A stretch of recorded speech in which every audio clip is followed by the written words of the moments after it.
The king and queen stoked the fire in the little room that they were sheltering in. "Hurry, son," called the queen. "Come and sit with us in the warmth." The king pulled a blanket over the queen's knees. "I pity any poor soul out in a storm tonight," he added. But as the prince took his seat, something extraordinary happened. 3 faint knocks could be heard above the noise of the storm. Knock, knock, knock. "Did you hear that?" asked the queen. "Hear what?" puzzled the king, who was a little hard of hearing in his old age. "I heard it, but no one would be knocking on a door at night like this," replied the prince. "It must be the thunder." Bang, bang, bang.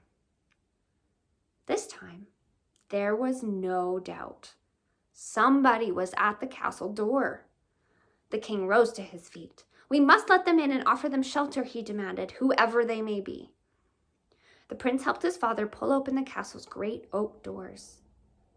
To their astonishment, a girl was standing outside.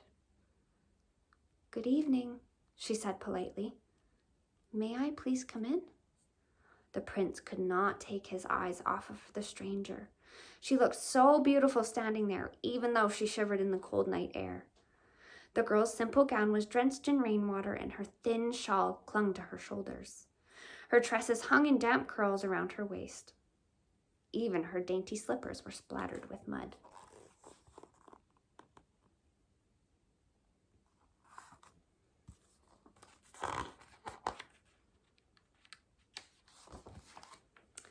"Dear child," said the king, "what are you doing out in this terrible storm?" "I was traveling when I lost my way," replied the girl. "Then I saw your castle and I hoped you might allow me shelter for the night. I am a real princess, you see. As soon as daybreak comes, I will be on my way." The king spluttered in surprise. A real princess? He rushed upstairs to tell the queen as fast as his old legs could carry him. "Forgive my father's manners," said the prince, reaching for the princess's hand. "Please let me show you inside." While the queen rushed off to make preparations for the princess, the prince invited the visitor to sit beside the fire. "Thank you for your kindness," said the princess, curtsying gracefully before sitting down. The prince felt his cheeks flush. Something about this visitor made his heart tingle. He hadn't noticed until now what beautiful green eyes she had. The princess's auburn hair tumbled in waves around her shoulders, shining in the glow of the firelight. He felt as if he could never tire of the princess's company. She had all the qualities of a real princess.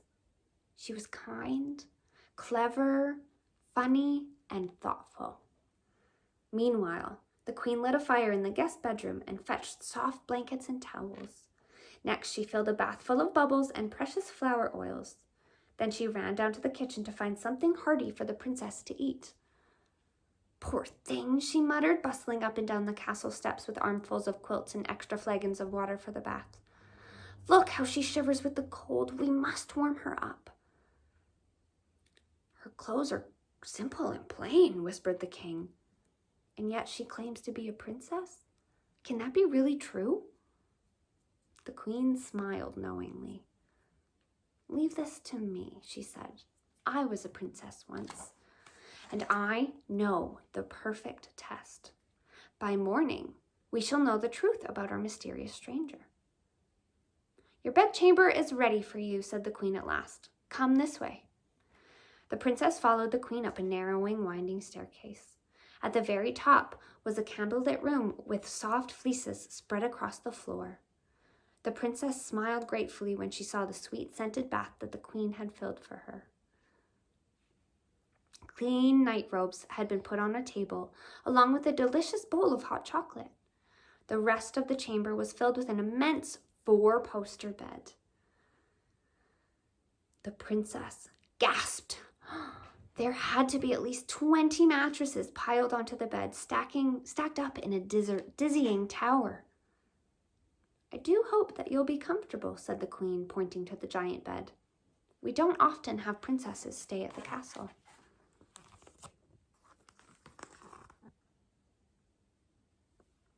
Now that's a big bed.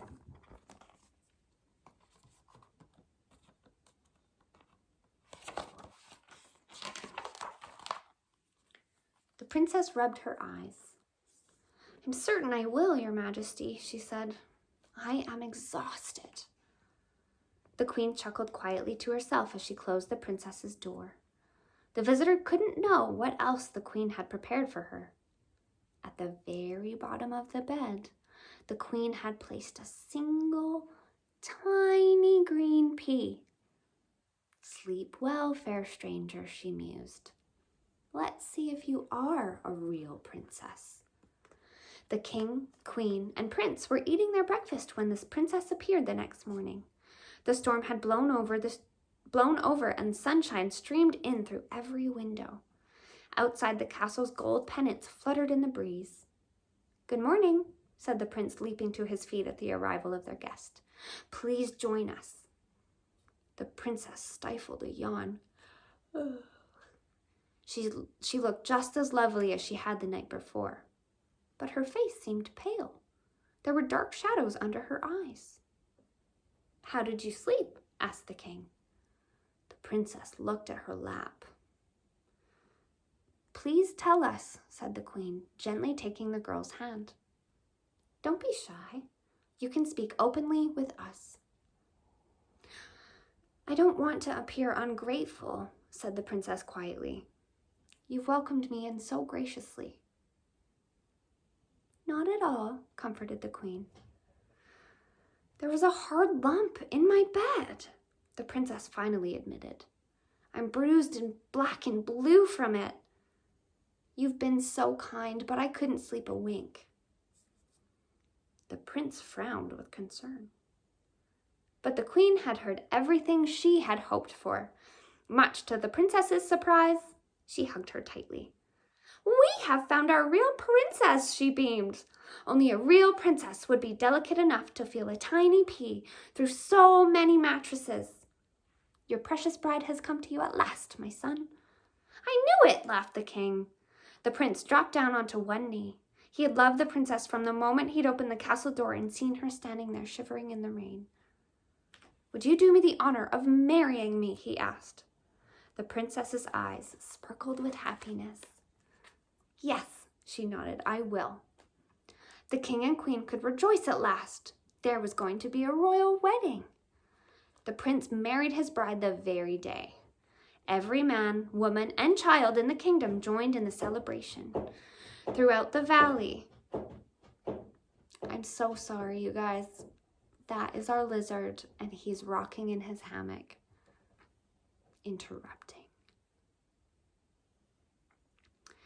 The newlyweds stood arm in arm on the castle ramparts, waving to the people below. The king and queen could rest at last, for the prince and his real princess were destined to live happily ever after. This tale is true, but it happened a long time ago. If you're passing by the castle, be sure to visit its museum. There's a very special exhibit on display. It's right at the back in a dusty case. Peep inside and you'll see proof of a real princess, a tiny shriveled pea. The end.